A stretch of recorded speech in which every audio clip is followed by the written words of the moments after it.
All right, everybody, welcome to Math with Grace. Today we're going to be going through Algebra 2, Book 8, Lessons 1 through 5. Lesson 1 begins on page 2, and it's titled The Gauss-Jordan Method of Solving Two Equation Systems. So this method solves system of equations by reducing coefficients of each term in the system to only one term and a and a constant left in each equation. Basically, we're taking a system of equations and kind of using like a matrix style setup to solve them and figure out what our x is equal to and what our y is equal to. Here are the basic steps, or kind of the pattern, although I'm not really sure what line 1 means. I don't really know what line 1 means, but basically any row can be multiplied by a non-zero number, okay? This is what we're looking for in the end. And it says the element in a row can be added to another row or a multiple of the other row. But when we do that, it doesn't change the row, the original row that we're using. And I'll go into more detail as we move forward. Now, we're going to make a couple changes here to how the book has it written, but let's just take a look at this example 1 for now. But one thing before we do that, I want to talk about. They discussed this in the last version of this Algebra 2, but they've kind of left it out here, and I'm not really sure why. But matrices, or what we're doing here, are labeled. The positions are labeled because some of these matrices, that you're working on in life, in a job, whatever, have many, many, many rows and columns, right? And so there has to be a way to label the parts. The first row, okay, is row A1, basically. And so the first position is A11 or A11, then A12, A13, so on and so forth, forever and ever, amen. Okay, the second row then would be A2. So the first position is A21 or A21, then 22, then 23, and so on and so forth, forever and ever, amen. Okay, this labeling is going to make this process much easier. And I'll show you as we go through. We'll talk about the different steps. But they're like, if you just look at step 1 here, it says, get 1 is the first element in column 1. Well, if we had a label, and you could just write get 1 as A11, okay? It just makes it a lot easier. So I'm going to keep this. We're going to use it as we go forward, okay? So example 1, we have the system of equations of this. 3x minus 1y equals 3, and 1x plus 2y equals 8. So we set it up as a matrix. They use this line right here. It's not necessary. It says in this little box. It's not necessary, but they're just using it to separate the coefficients of our x's and y's from the constants of our equals whatever, okay?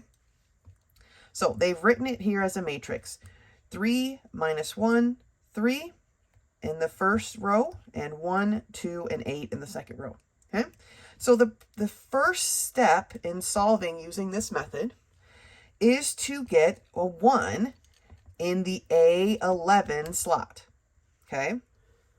To get a 1 in the A11 slot, okay, in the first element in the first column, what they've done here is they've simply switched the order in which they listed these, right? Because the second one already has a 1.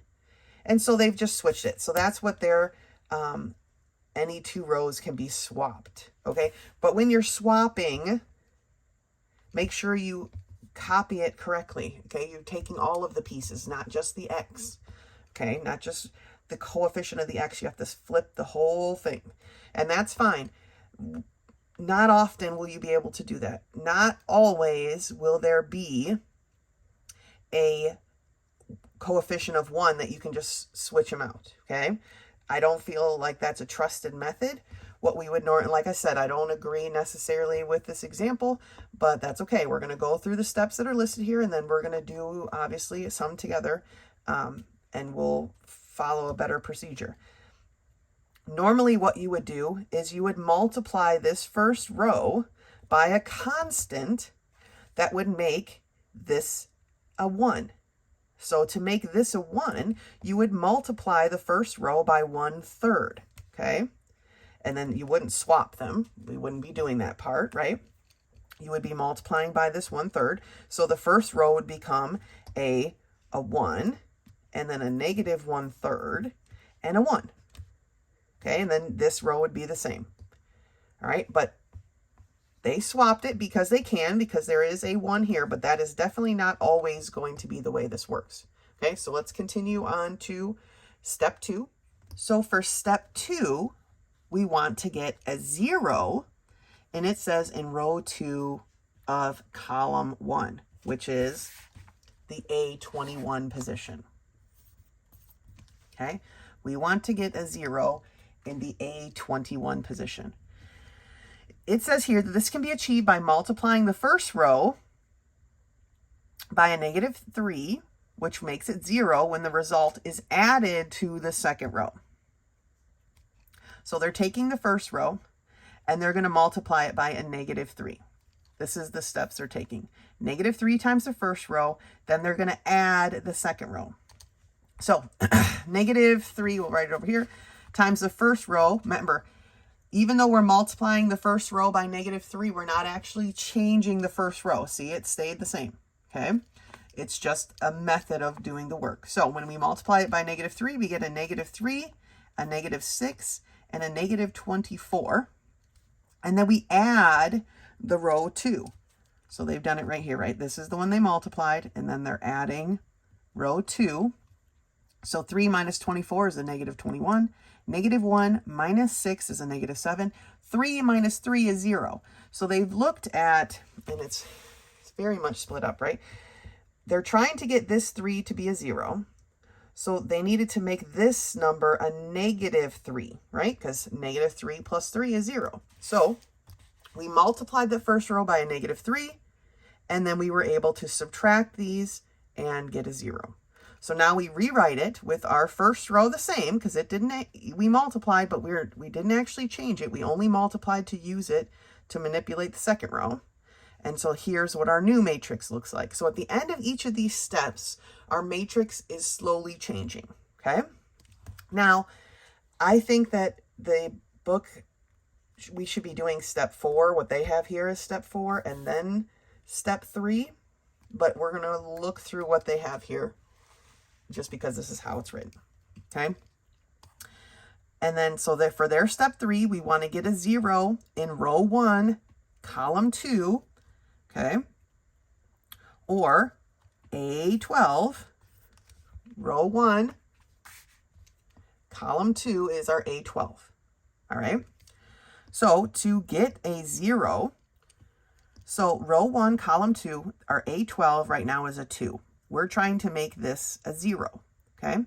So we need to multiply this third row to get this to be a -2. It's already negative, so we just need to get it to be a -2. Well, how do we do that? We have to multiply that row by a -2/7, right? Because the 7s will cancel, and then it'll be a -2 that's left. -21 times 2/7, okay, is a -6. Now we add the 2 rows and we get 1, 0, 2. That goes back into our first row. And so this is our new matrix. Okay. And for the final one, we have to, this is not written correctly. So they want to get a 1 in row 2, column 2, or our A22 spot. Okay.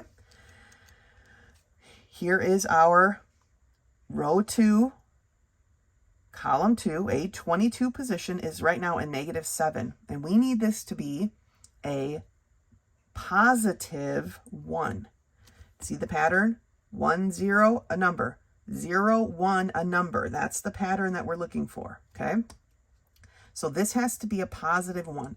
So we are multiplying this whole row by a number that's going to make this a positive 1. Well, that number is a negative 1/7. Okay? So when we multiply, we get a 0, a 1, and a positive 3. So this is the pattern that we're looking for. 1, 0, a number, 0, 1, a number. And this is what this represents.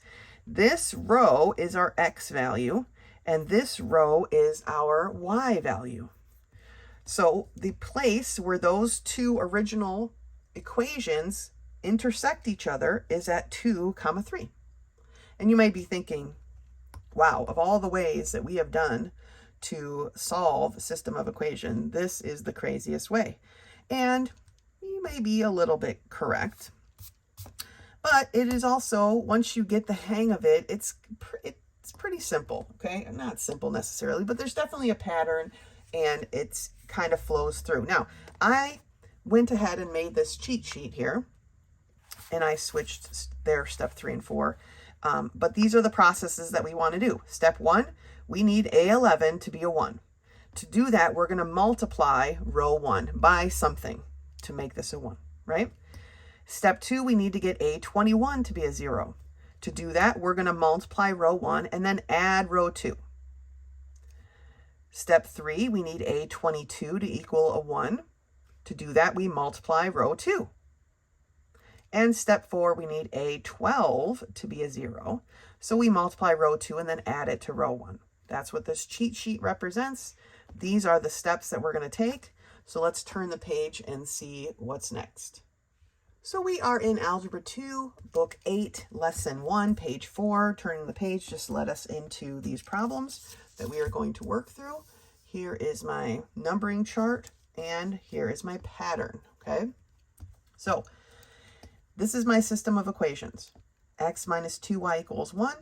X plus 4y equals 13. First things first, we are going to create a matrix, right? And it is 1 minus 2, 1 over 1, 4, 13. Okay? That's our original matrix. Now, step 1, getting A11 to be a 1, that's already done. So step 1 is done for us, okay? So step 2 is to get A21, or the second row, first position, okay, to be a 0. And the step is to multiply row 1. This we're going to have to multiply by a negative 1, right? And then add row 2. And then we're going to add row 2 to this. So row 1 in this case does not change. So I'm going to go ahead and rewrite my matrix. And we're on step 2. I like to label my steps. Step 1 was done for us, or it's already ready. So we're on step 2. My row 1 does not change for step 2. It's still going to be a 1, negative 2, 1. Now, I'm going to take a 1 times a negative 1, which is negative 1. Negative 1 plus 1 is 0. Okay, remember, my row 2 is what's changing in step 2. Okay? Negative 2 times a negative 1 is 2. 2 plus 4 is 6. Okay? See this process? 1 times a negative 1 is negative 1. Negative 1 plus 13 is a 12. All right? So that is our new matrix that we have, that we're working with. We have a 1 here and a 0 here. That's the goal. Next is to get a 1 here. We kind of go like in a U shape. 1, 0, 1, 0. Okay, that's our pattern. So step 3 tells us that we need A22, second row, second column, okay, to be a 1. To do that, we need to multiply this row by something. What am I going to multiply this by to get it to be a 1? I'm going to multiply it by 1/6, right? So again, this is step 3.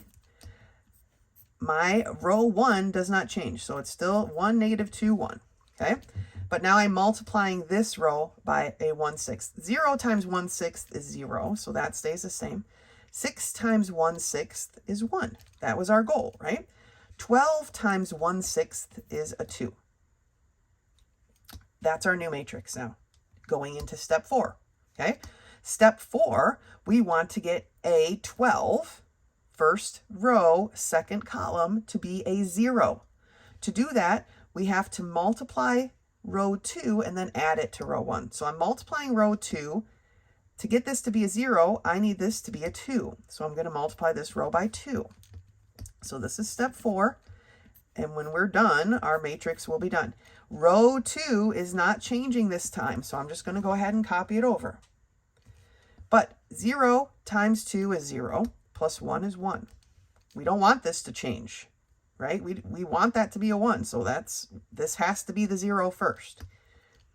1 times 2 is 2. 2 minus 2 is 0. There's a pattern that we need, but we got to finish this out.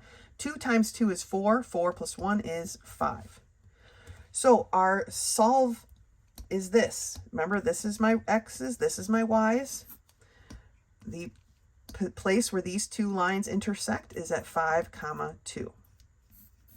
Okay, so like I said, it seems a little daunting, but this actually moves pretty quickly. Now, we had coefficients of 1 here, so that really helped things along.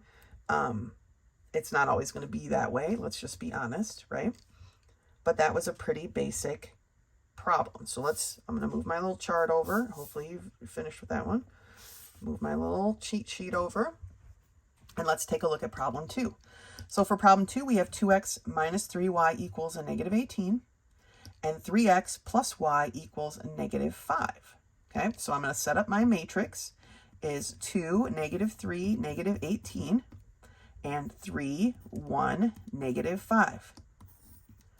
Okay, so step 1 tells me in A11, first row, first column, okay, I need this to be a 1. So I'm going to multiply row 1 by whatever number that's going to do that. And what the number is 1/2, right? 2 times 1/2 is 1. So my second row is not changing. Oh. So I'm just going to copy it over. 3, 1, negative 5. Okay. 2 times 1/2 is 1. Negative 3 times 1/2 is negative 3/2. Okay. Negative 18 times 1/2 is a negative 9. That's my new matrix. And we're on to step 2. For step 2, we need 21, A21, second row, first column, to be a 0. So we're going to multiply first row and then add it to the second. We need to multiply by something that's going to make this a negative 3. So since it's a 1, it's definitely just going to be that negative 3. So in this process, though, remember, my first row isn't actually changing. So I can just copy that into position. 1 times a negative 3 is a negative 3. Negative 3 plus 3 is 0. Okay, that was our goal, right? 3/2, this is part where it's going to get a little bit sticky, right? Negative 3 over 2 times 3 times a negative 3 is a positive 9 over 2 plus 1. So I have 9 over 2 plus a 2 over 2, because that's what a 1 is, right? And that's going to give me 11 over 2. Some of these are going to get a little bit messy like this with fractions, so make sure you understand how to work your fractions. Then I have a negative 9 times a negative 3, which is a positive 27. 27 minus 5 is 22. Okay, that's where we're at so far. We're now moving on to step 3. Step 3 tells me at A22, second row, second column, we need that to be a 1. This number right here, this 11 over 2, we want to be a 1. So we're going to multiply this row by basically the reciprocal, because it's a fraction, right? It's always the reciprocal. It's just usually it's a whole number that becomes a fraction. Now we actually have a fraction. The reciprocal of that is going to be 2 over 11. Okay, so in this process, my row 1 doesn't change. So 1, negative 3 over 2, negative 9. Okay, remember we're working our way in through our U. Good, good, we're on this one. So 0 times 2 over 11 is still 0. 11 over 2 times 2 over 11 is a 1. That was our goal, perfect. 22 times 2 over 11 is 44 over 11, or 4. We can reduce, but it's 4. Okay, that's it. That's our new matrix now. We're on to step 4. Step 4 tells me I want my A12 first row, second column to be a 0. So I'm going to be multiplying row 2 by something and then adding this. I need this to be a positive 3/2, right? So I'm going to multiply this row by 3 over 2. Remember that in this process, this row does not change. The second row does not change. Even though we're multiplying it here, we're just multiplying it to use against this one. So that row doesn't change, so I just copied it over. This row is technically done. So I have 0 times 3 over 2, which is 0, plus 1, 1. Good. We don't want this to change. If you've got this to be a 1 and then it changes at some point, you've done something wrong. You need to go back and check your steps. Okay? 1 times 3 over 2 is 3 over 2. 3 over 2 minus 3 over 2 is 0. That's what we wanted. Okay, perfect. We've got our pattern. 1, 0, 1, 0, right? Now, 4 times 3 over 2, okay, is 12 over 2, which is actually 6, right? 6 minus 9 is -3. Okay, and we've completed our matrix. This is our points. Remember, this is our x, this is our y. So these lines intersect at -3, 4. All right? Beautiful. Because they only gave us one example that I wasn't super fond of and 2 problems to do, I'm going to go ahead and do problems 25 and 26 as well. So let me get that set up. All right, so I got set up here for problems 25 and 26. We're going to start with 25. Our system of equations is x plus 2y equals 11 and 4x minus y equals 8. First step, I'm going to set up my matrix. And if you want to use that line like the book shows right here, go ahead. I'm just not used to doing it that way, so I usually don't. But if you feel more comfortable, helps you separate the two parts, by all means, put the line in. That's totally fine. We'll never be changing these to a 0 or a 1. That's not part of our steps, right? So that's probably why they separate it with the line. It's just not something I'm used to doing, so I just don't think about it, okay? But here we are. That is our matrix. 1, 2, 11, 4, -1, 8. Okay, now, again, they've already done step 1 for us. A11, first row, first column, is a 1. So step 1 is complete for us. So we're going to move on to step 2. Step 2 tells us we need to get A21, second row, first column, to be a 0. This 4 needs to be a 0. So we need to multiply row 1 by whatever's going to make this 4 a 0. It has to be a -4. So -4 is what we're going to multiply row 1 by. Now, remember, row 1 is not actually changing. So it's 1, 2, 11. We can just copy right over to our matrix, our new matrix, okay? Now we're going to do the multiplying and the adding. So 1 times the -4 is -4. -4 plus 4 is 0. That was our goal, okay? 2 times -4 is -8. -8 minus 1 is a -9. 11 times -4 is a -44. -44 plus 8 is going to be a -36. All right? So that was the end of step 2. Now step 3. For step 3, we need to make A22 a 1. Second row, second column, this needs to be a 1. To do that, we're just going to multiply this row by a -1/9, right? The reciprocal of -9. Now, when we do that, our first row, again, does not change. So I'm just copying it over. 0 times -1/9 is 0. Good. We don't want to change this 0 or that 1. We've already got those in place, right? -9 times a -1/9 is a positive 1. -36 times a -1/9 is a positive 4. Okay, so our pattern We've got 3 parts of our pattern, so this is our next step. A12, right, which is step 4.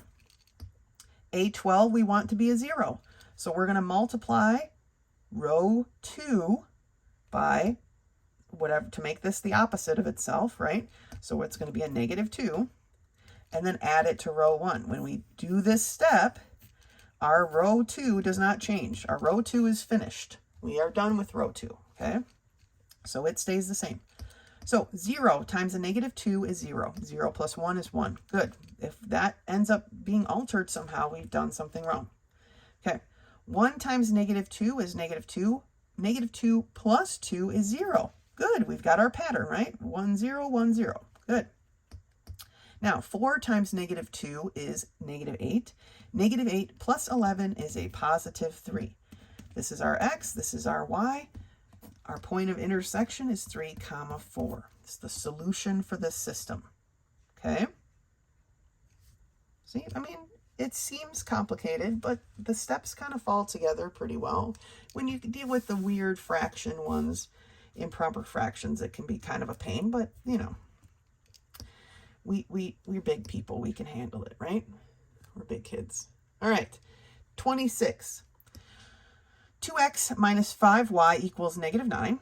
3x plus 2y equals -4. Let's set up our matrix. We've got 2, -5, -9, 3, 2, -4. All right, step 1. We have to do step 1 this time. We need A11, or first row, first column, to be a 1. We need this 2 to be a 1.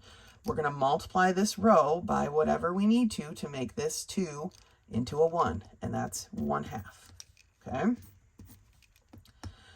In this step, our row 2 does not change, so we're going to just rewrite that right now. So 2 times 1/2 is 1.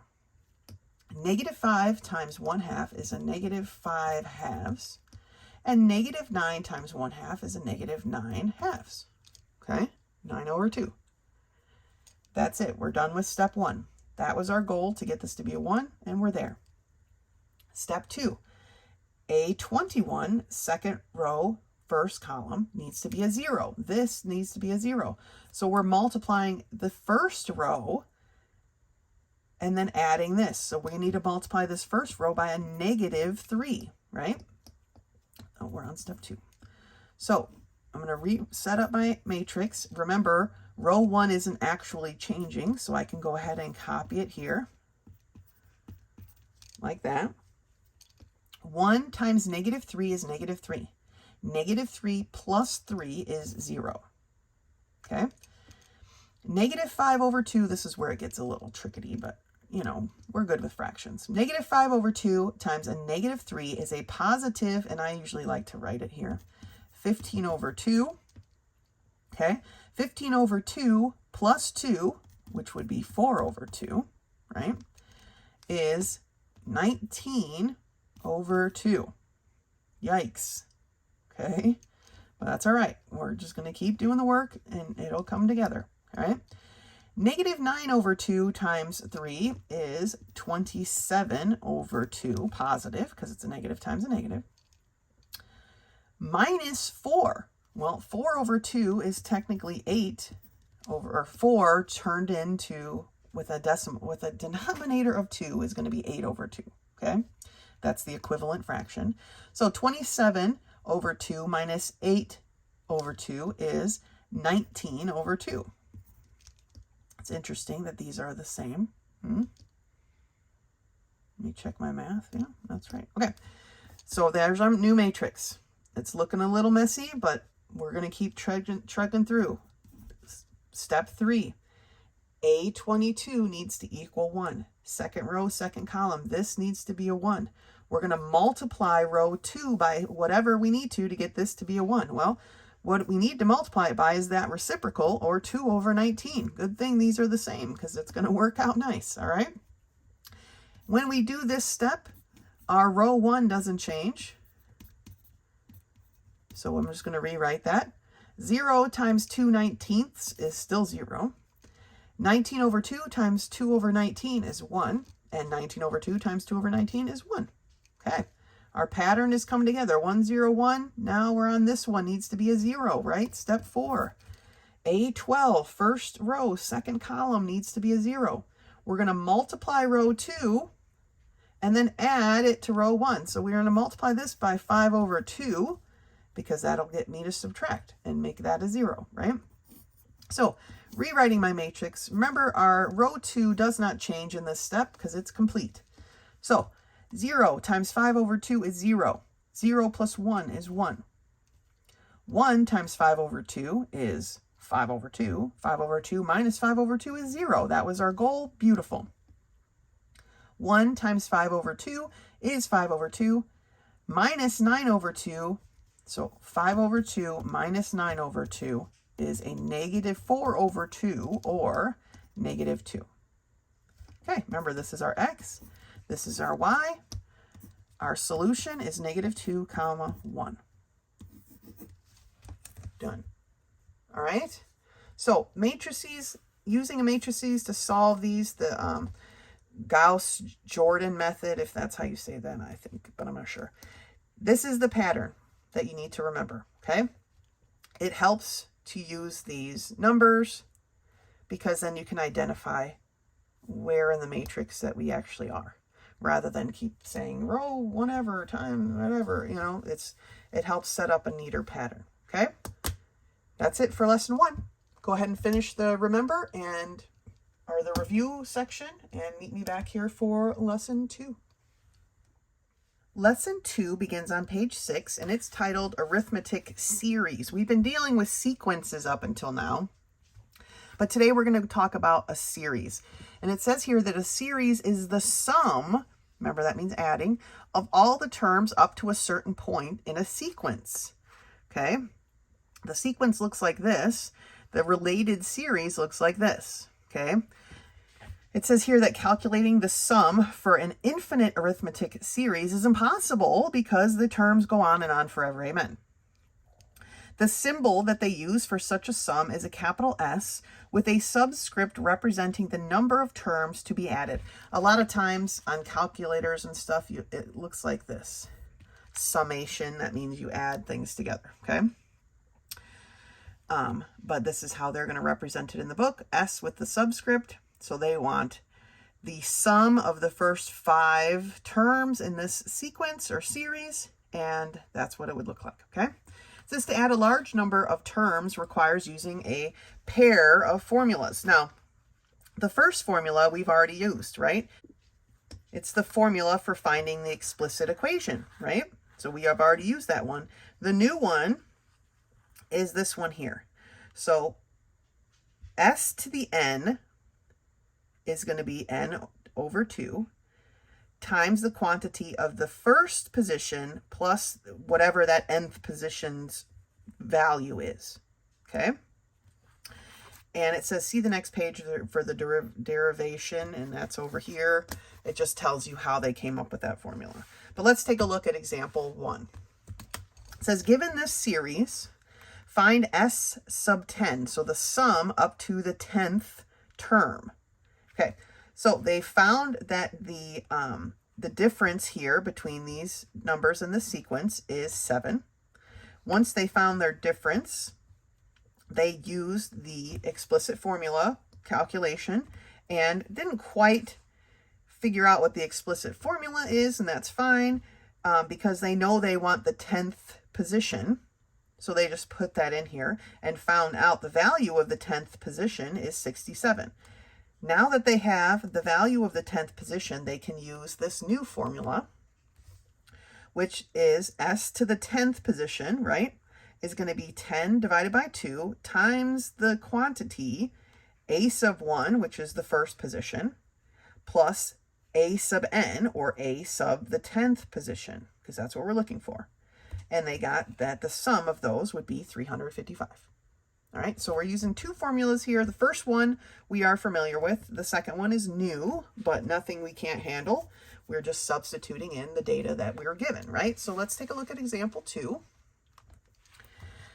It says a first row in an auditorium has 25 seats, and each subsequent row increases by in number by 1 seat. Each row has 1 seat more. How many seats are in the auditorium if there are 35 rows? Well, that's a lot of rows. So the related sequence is 25, 26, 27, on and on and on until we get to 35, right? 35 positions.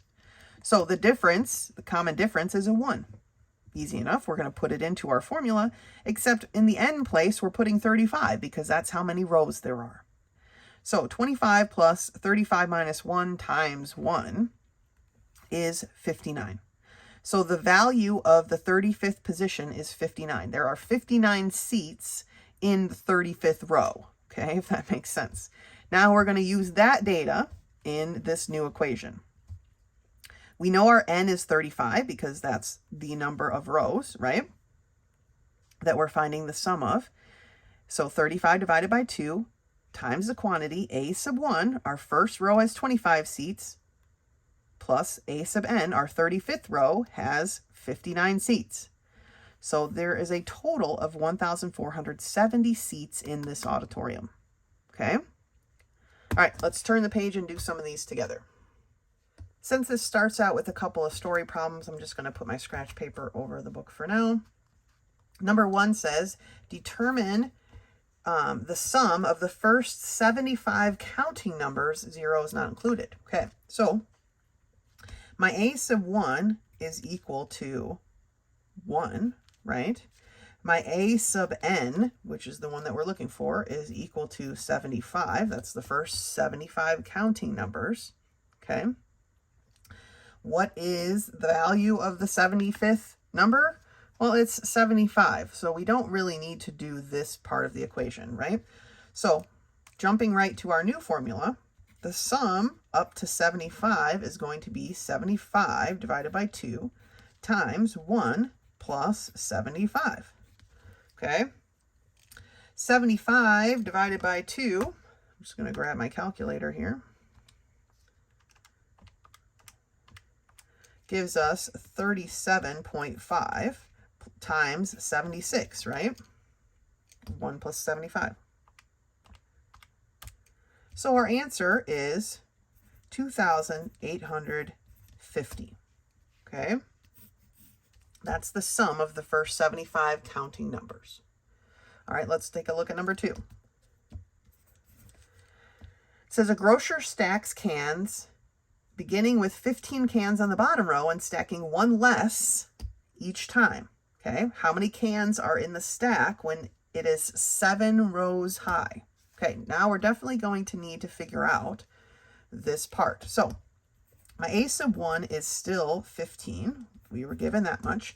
My difference, my common difference, is a -1, right? It's 1 less each time. So a sub n is going to equal 15 plus -1 times n minus 1, but we know the n because it's actually a sub 7 rows high. So 15 minus 1 times 7 minus 1, which is 6, or 15 minus 6. So a sub 7 is equal to 9, okay? There are 9 cans in that 7th row.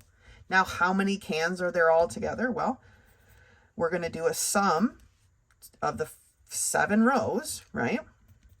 So it's going to be 7 over 2 times a sub 1, which is 15, plus a sub 7, which is 9, okay?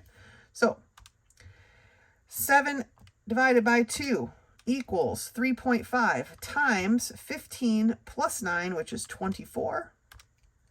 There are a total of 84 cans of SpaghettiOs or tomato soup or corned beef hash. I don't know. They don't say. Okay? There are a total of 84 cans. All right. Let's slide the paper down here. Might as well just keep going. Oh, I'm going to transfer them over. All right. I'll meet you right back. All right. Problem number 3. We have the series 8, 10, 12, 14, and they want us to find S sub 30, the sum of the first 30, okay? First, we need to determine the common difference, if there is one.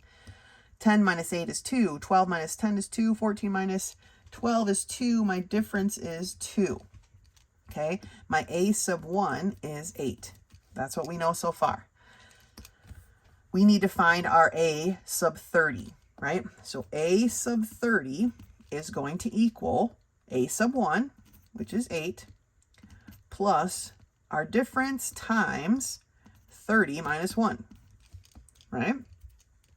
So 8 plus 29 times 2, it's that kind of day, which is 58, okay? Or our a sub 30 is equal to 66.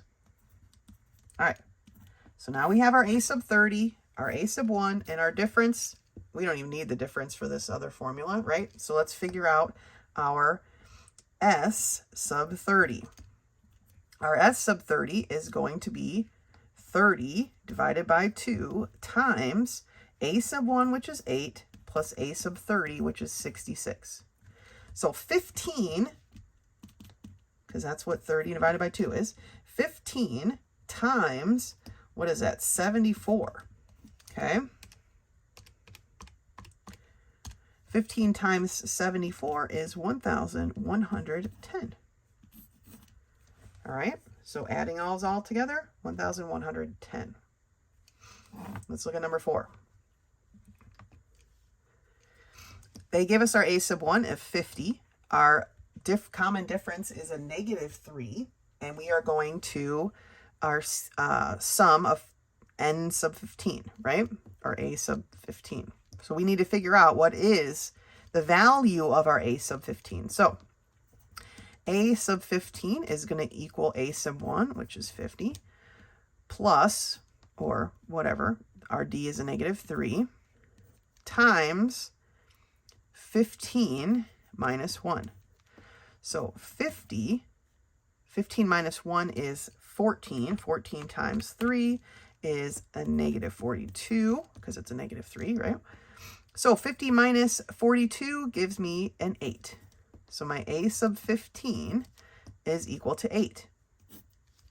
Now I have enough data to go into my sum. So my sum to the 15th position is going to equal 15 divided by 2 times the quantity a sub 1, which is 50, plus a sub 15, which is 8. So 15 divided by 2 equals 7.5 times 58. 7.5 times 58, 435 is the sum of all of those. All right, there's 2 more in the book, so let's take a look at those. All right, so for number 5, we are given the series here, 1, 8, 15, 22, and they want us to find the sum to the 6th position. 8 minus 1 is 7. 15 minus 8 is 7. 22 minus 15 is 7. My difference is 7. My a sub 1 is equal to 1. So now we need to find out our a sub 6. So a sub 6 is going to equal our a sub 1, okay, plus our common difference times 6 minus 1. Okay, so 1 plus 7 times 5, which is 35, so 36 is our a sub 6, all right? Now we can do our summation formula, which is this one. So the sum of the 6th position, or to the 6th position, is going to be 6 divided by 2 times a sub 1, which was 1, plus a sub 6, which is 36. All right, so we have 3 times 37. 6 divided by 2 is 3. 1 plus 36 is 37. So 3 times 37 tells us that our sum to the 6th position is 111. All right. This formula we've been working with already. This formula is new, but again, we're just we're substituting in what we know. All right. We figure it out and we put it in. Let's look at number 6. A sub 1 is 25. Our common difference is 5, and they want us to find the sum of the 10th position. To do that, first we need to find out what is the value of the 10th position. So a to the 10th is going to equal a sub 1, which is 25, plus the difference, the common difference, times 10 minus 1. So we have 25 plus 10 minus 1 is 9. 9 times 5 is 45. So 25 plus 45 gives us our a sub 10 as being 70. Okay? Now we can use our new formula here. Our summation. Summation to the 10th position is going to be 10 divided by 2 times a sub 1, which in this case is 25, plus a sub 10, which is 70. So we have 5 times 95, or 475. All right, so not too complicated. We've used this formula before. Now we're using this formula as well. It is a two-step process, okay? So we're going to solve for the value of our nth position and then use that to solve for the sum from the first position to that nth position, all right?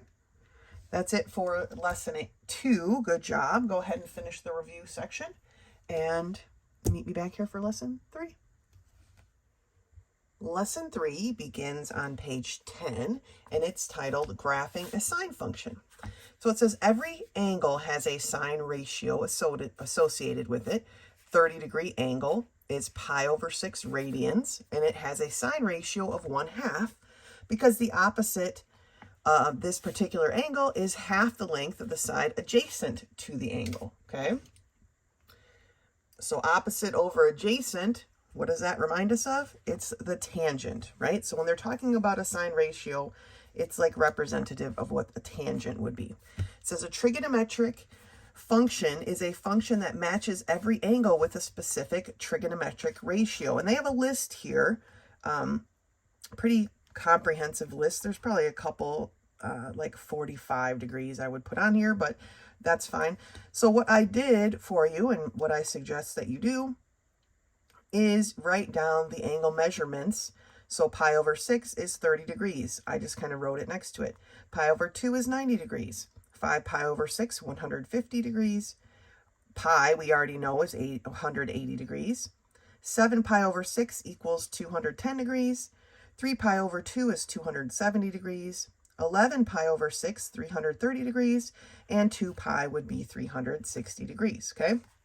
It says here that the x values are the angle measurements in radians, and the y value is the sine ratio, and that gives us points to plot on a coordinate plane. Now a little bit different of a coordinate plane than we've been dealing with, obviously, because we've never had x's with pi's in them, right?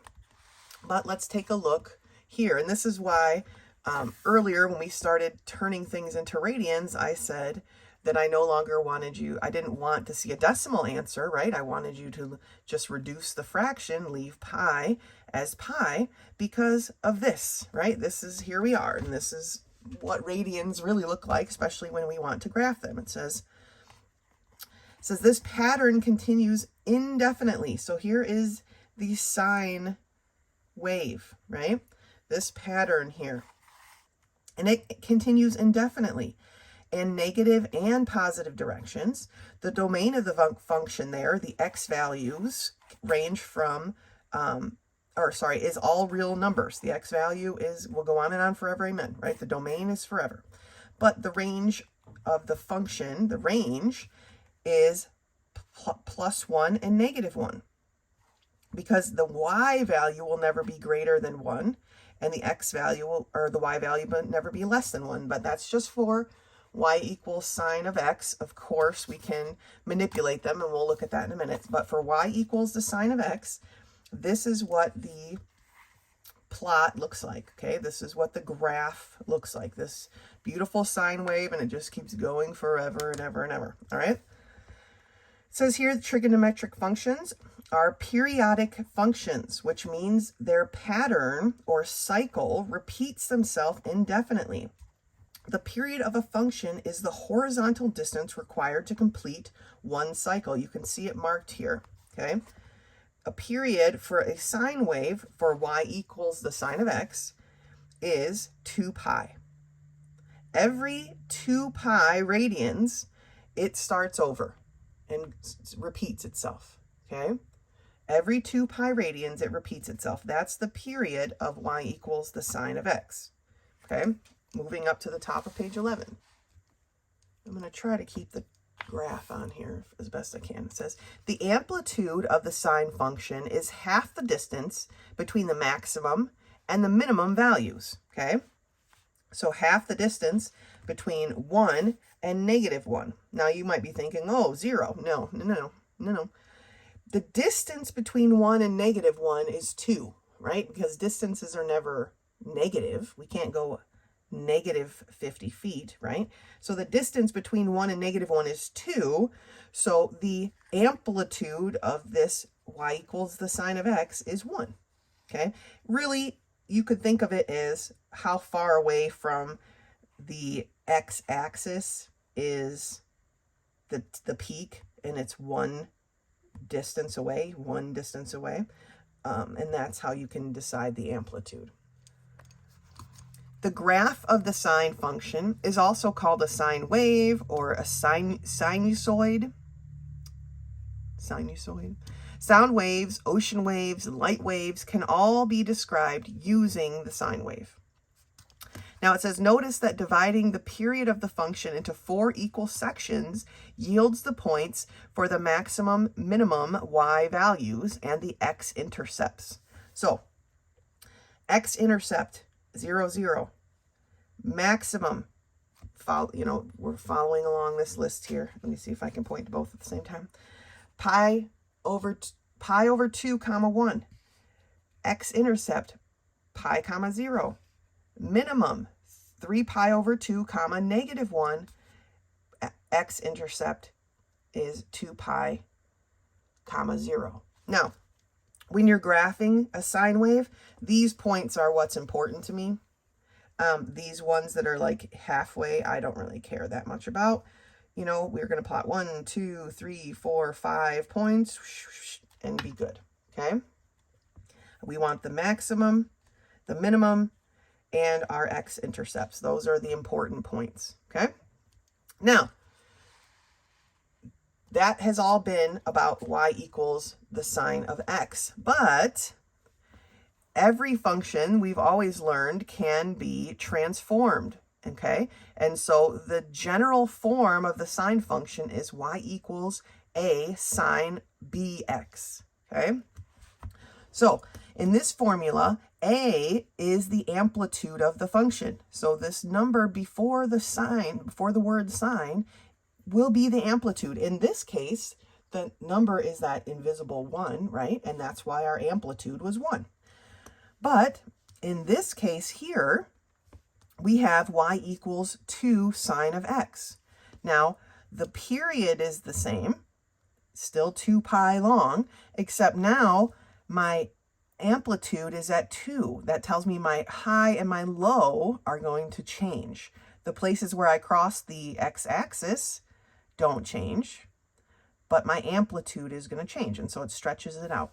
So what we'll be doing, and this figure represents it very well, we will be graphing in a dotted line the regular sine function, okay, superimposed over. So we're going to have the regular sine function and then in a dotted line, and then whatever we're actually graphing, which in this case was 2 sine of x, right, in a solid line over top of it, okay? That way we can see what a regular sine wave would look like and what we're graphing looks like, okay? Figure 3 here shows the graph of y equals the sine of 2x, okay? And it's superimposed over the regular sine wave, so the dotted one is the regular sine wave, okay? But the sine of 2x is much shorter, isn't it? Okay. The amplitude remains the same. They both have an amplitude of 1, but the period has been reduced to half of its original value. This is because the constant 2 in front of the variable doubles the rate at which the value changes. So the 2 in front of the x here tells me there's going to be 2 periods within the 1 normal span of 2 pi. Okay, that's what that 2 represents. All right, so it's a lot shorter. So let's turn the page and see how we actually calculate where all these different points go. Okay, so we are now on page 12. At the top of page 12 is a box. The box is titled Sum of N Terms of an Arithmetic Series. That obviously is not the correct title, so you can go ahead and cross that off. I'm not sure what they meant to title this box, but that does not apply. But I went ahead and wrote the general formula back up here, y equals a sine of bx. And we're going to go through these steps. It says, note that the value of a, for graphing the maximum and minimum points, okay, determine the period of the function by calculating 2 pi divided by b, b being the number before the x, right? So 2 pi divided by p will give you the period, or how long each wave is, okay? You divide that by 4, okay? That gives you your pieces, right? Mark the x-intercepts alternating with the maximum and minimum points by starting at 0, 0 and continuing in successive intervals of the value found in step 3, that divided by 4 part. And we'll go through that in 1 second. And then draw a smooth line. Okay, so what does that all mean? Well, let's take a look. Sketch the graph of the function y equals 3 sine of 1/2 x superimposed over the sketch of the basic sine wave. So each time we're going to be writing the basic sine wave and is a dotted line, okay? So because a equals 3 in the equation, the amplitude is 3, and the graph will go as high as +3 and as low as -3. So when they're setting up their graph, they made sure they could go to +3 and -3. The period of the function is 2 pi divided by 1/2, right? 2 pi divided by b, their b in this case is 1/2. We can't divide by a fraction, so you end up flip-flopping multiply, right? We multiply by the reciprocal, and we get our 4 pi. Okay, 4 pi is how long it's going to be. Definitely longer than the original one we're plotting, right? It's going to be twice as long, okay? Now, we take the period of 4 pi and we divide that by 4. 4 pi divided by 4 is pi, and that gives us the turning points. This was step 3 up here, and the x-intercepts. So every time we hit a pi, so we're starting at 0, the first pi is going to be, because a sine wave always starts increasing from 0, okay? So we are going to hit the pi. And then in the next 2 pi, we're going to be crossing the x-intercept. 3 pi, we're going to be at our lowest. And 4 pi will be, again, the x-intercept. Okay, those are the points we plot. And then we can just make our nice smooth line. Okay. We're going to have to label our graph. You do not need to label all these different pieces. Like I said, I'm interested in these main points that we are graphing, okay? Let's take a look at example 2. Sketch a graph of the function y equals the sine of 3x superimposed over the sketch of the basic wave. We're always going to be making the basic wave in a dotted line, okay? But let's first figure out our y equals the sine of 3x. Okay, because a equals 1, we know our amplitude is 1, just like the basic sine wave. Beautiful.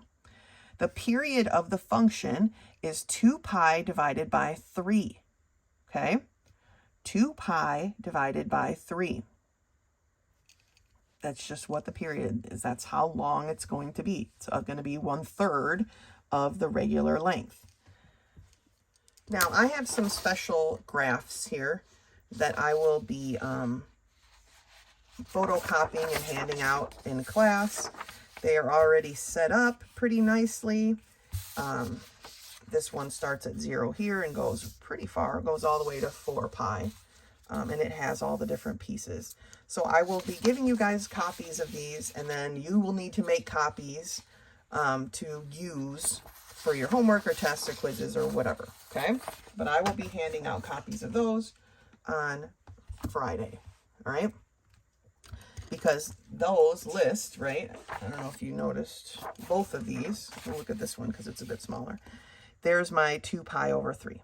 So at the very least, even if you don't use these to actually graph and you continue to use graph paper, it can help you set up the numbering, okay? At the very least, okay. Continuing here, 2 pi over 3 is our period length. Now we need to divide that by 4, right? Well, 2 pi over 3 cannot be divided by 4, right? But it can be multiplied by the reciprocal of 4, which is 1 over 4. And so it ends up being 2 pi over 12 or pi over 6, okay? Which I believe, again, is on here. Oh, looking at it upside down. Pi over 6, okay? Now, you'll have to think about this going forward, right? If my first fourth, okay, my first, that would be the peak, is at pi over 6, 2 of those would be 2 pi over 6, which is actually pi over 3, okay? You're going to have to reduce those. 3 of them would be 3 pi's over 6 or pi over 2, okay? So can you see? And then 4 pi's over 6. So the point would be 2 pi over 3. These are all the places that we're crossing, right? 1, 2, 3, 4 spots starting at 0. So that 0 is our 5th spot, okay? And that's what they have here as well, because our units are going to be pi over 6 apart. And so before you're like, well, how does that help me, right? This is how it helps you. Our first point is at pi over 6. Our next point is at pi over 3, so this was pi over 6, 1, pi over 3, 0, pi over 2, -1, 2 pi over 3, 0. And then we can plot our graph, okay? Sketch our smooth line, right? All right. Okay. Let's do a couple of these together. We are in Algebra 2, Book 8, Lesson 3, page 13. Problem number 1 is y equals 1/2 sine of x. It says sketch the graph of the following sine functions superimposed on the graph of the basic sine wave function. So here is the general form, and the basic sine wave is y equals the sine of x, right? So first thing first, what is my amplitude? Well, my amplitude is 1/2, right? It's this number here. It's the A. So my amplitude is 1/2. The rest of it is exactly the same, right? My B is going to be 2 pi over 1, so it's going to be 2 pi. So my period is going to equal, because remember, to find our period, we take 2 pi divided by B. B is this invisible 1 here, so our period is 2 pi length, okay? At this point, you would divide that by 4, but we already know the crossing points for we just have a regular sine of x here, right? The only thing that's changed is our amplitude. So I'm going to get my graph set up. All right, so I set up a real simple graph here, right? I gave myself 2 blocks just to have room to draw it in, and I marked the one here as a +1, down here as a -1. And then every 2 blocks, I put one of our important points, right? In graphing the regular sine wave, pi over 2, pi, 3 pi over 2, and, 2 pi are our important points, right? Those are the points that we're going to move through. So I'm going to go ahead and graph the regular sine wave first. That's my dotted line. It's going to be here, here, here. My 3 pi over 2 is a little in the way, but that's okay. And it's going to look like a nice general sine wave, okay? Now, this one is half of that. So that tells me that instead of it's going to cross at all the same points, but it's only going to go to here. Crossing that point, it's only going to go to here, my 3 pi over 2. The writing there is going to be a bit in the way, but that's okay, because it's only half the amplitude. And it's going to look like that, okay? The amplitude is only 1/2. So it's not quite making it as far as the other one. And then there we go, we've graphed it, okay? Let's take a look at number 2. Y equals 2 sine of 1/3 x. Okay, so first things first, our amplitude and our period. Our amplitude is 2. So now we know that instead of going to 1, it's going to go to 2. And our period is going to equal 2 pi divided by this, right? Our b, which is 1/3. Well, that's going to be 2 pi times 3, or 6 pi, okay? That's huge, right? That one we did, or we looked at, example we looked at, went to 4 pi, which was big, right? This is going to go to 6 pi, which is big. That's big. So we need to find our parts, right? We need to divide this by 4. So 6 pi divided by 4 is going to be what? 3 over 2, 3 pi over 2, right? 6, if I rewrote it like this, probably be better. Yeah, 3 pi over 2. So every 3 pi over 2 is going to be a point that we have to plot, right? So our first point, of course, this time I'm going to write the points because we need to figure out what these points are, right? Our first point is going to be at 0, 0. Easy enough. Our second point is going to be at 3 pi over 2, comma 2, right? Because remember, sines always go up, right? The beginning of their journey is always upward. So 3 pi over 2, comma 2. That's 2 of the points. So what's 2 3 pi's over 2, right? That's going to be 6 pi over 2, or 3 pi. So my next point, I didn't quite leave myself enough room, is 3 pi, comma 0. Okay, we're coming back down. We're going to cross that x-axis, right? Then I need 3 of these, so it's going to be 9 pi over 2. That doesn't really reduce, so 9 pi over 2, comma negative 2, right? So if you're imagining it, we're down here. Now we need to come up. We need to come up one more point, and it's 6 pi, right? 6 pi, comma 0. All right, those are the 5 points that we need to plot. So let's get this graph set up. All right, so I set up my graph here. I made sure that my amplitude would get me to 2. And then every 4 places, and we'll talk about the other ones in a minute, but every 4 places, I put one of the numbers we needed, 3 pi over 2. The next one is 3 pi, then 9 pi over 2, then 6 pi. Okay, you might be wondering like, oh, how do I know where to put them? Well, I just put them every 4 blocks. Those are the points that we're going to cross. I put them every 4 blocks. Now, the trickier part was the fact that we still need to graph the regular sine wave. And so I kind of had to squeeze in 3 pi over 2 is one of its points, right? So I kind of had to estimate where the other points would be. So I'm going to go ahead and graph the regular sine wave first. It starts at 0, 0. It's going to go to 1 pi over 2, comma 1, pi, comma 0, 3 pi over 2, comma negative 1, 2 pi 0, okay?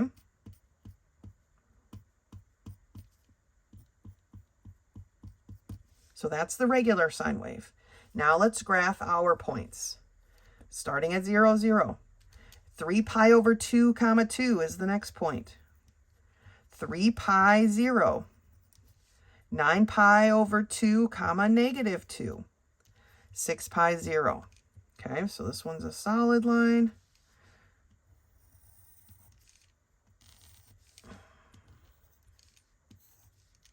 And it looks about like that. Okay, so when we're doing this, don't feel like you need to, like here, I gave 2 pi this much space, right? Don't feel like you have to give this one that much space if you're trying to plot something this big. I set up these numbers first. I gave myself room. I gave myself 4 chunks between, 4 blocks between each part because I knew I had to fit this one in. But this is my main goal here, is this one. This is just to represent how much it's changed, right? This is the original, and this is how much it's changed, okay? So to find our altitude, it's just the number out front of the sign, the word sine. Our period is 2 pi divided by the number in front of x. Then to find the different places where it changes direction, so to speak, or crosses an x-axis, or they call it the maximum and the minimum and the x-axis. You take your period and divide it by 4, which gave us this. That tells you that each piece is 3 pi over 2 away from each other, right? This is 3 pi over 2. This is 2 3 pi's over 2. This is 3 3 pi's over 2. And that's 4 3 pi's over 2. Okay? Yeah. And you plot it. Okay? Might seem complicated, but it's not too bad. Like I said, I will give each of you a copy of these.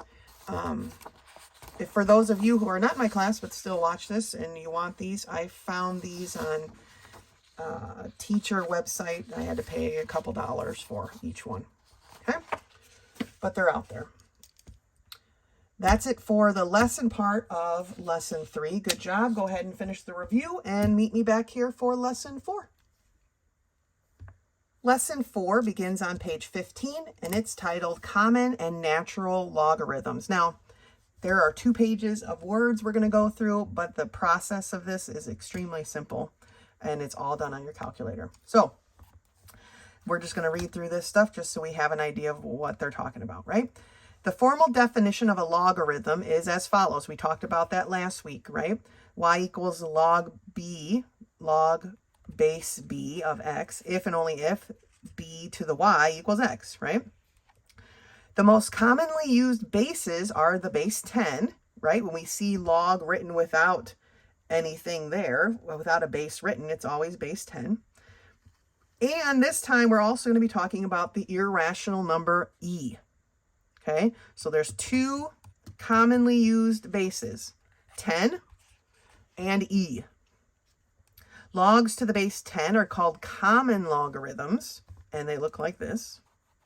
This being the argument number, right? Or sorry, argument is here, this being the exponent, so to speak. Logs to the base e are called natural logarithms, and we use the ln key. ln, they write it out, which is hilarious, but it's literally just the letters L and N, ln key. Okay, and they look like this. It says the numbers for the log needed is the argument. Remember this number here, the x is the argument. Most logarithms are irrational numbers. The ones we plotted last week, sorry, my graph's off here. The ones we plotted last week, remember we only picked numbers that it worked out were whole numbers, right? We only picked values for our exponent that gave us a whole perfect number. They don't always do that, right? They're not always going to be nice numbers, right? When we graph x of 0 equals, well, no, it doesn't equal 5. X to the 0, or 10, sorry, to the 0 power is 1, which is what's plotted right there. So you might want to change that in your book.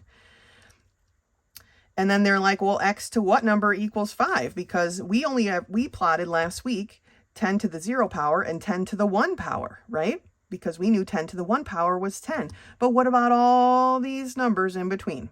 That's basically what this section is talking about, right? To get 10 to the some power that equals 5, it's 0.6, blah, blah, blah, blah, all this stuff. Okay, we would round it down, but that's the power of 10 that you need to get the number 5. Okay, so they're irrational numbers. Those are the numbers that we're talking about today. Are we plotting anything? No, but those are what we're talking about. Let's turn the page. The top of page 16 tells us the exponent values for 10 are as follows. Okay, and here is the breakdown of all of the different ones between 10 to the 1 power, right? And 10 to the 0 power and 10 to the 1 power. Okay? All of this stuff. 10 to the 0.301 power is 2. 10 to the 0.6029, you know, and so on and so forth. Okay? It says to calculate them by hand involves a process of estimating and re-estimating higher or lower based on the answers until we arrive at an answer with accuracy level needed. It's a process called iteration. And they've compiled tables for those common logarithms, but calculators have made that obsolete. Okay? And then here they show some graphs about how the x-axis is an asymptote for y equals 10 to the x power, and the y-axis is the asymptote for y equals the log of x, right? The opposite things. And this is what graphing them at the same time would look like. We're not doing any of that. So we're just going to jump right into these problems on the top of page 17. We're going to grab our handy dandy calculators. Okay, mine's a Casio. It's the one I like to use. I also have a Texas Instrument here. They have the same button, right? Here's the ln, here's the log. Okay. If you need help with your calculator, send me a message, let me know, and I will help you out. But this is what we're looking for. Okay, round to the thousandths place. So tenths, hundredths, thousandths. They want 3 decimals. Okay. So log of 12. Log, mine has the little parentheses, so we're going to close that, equals.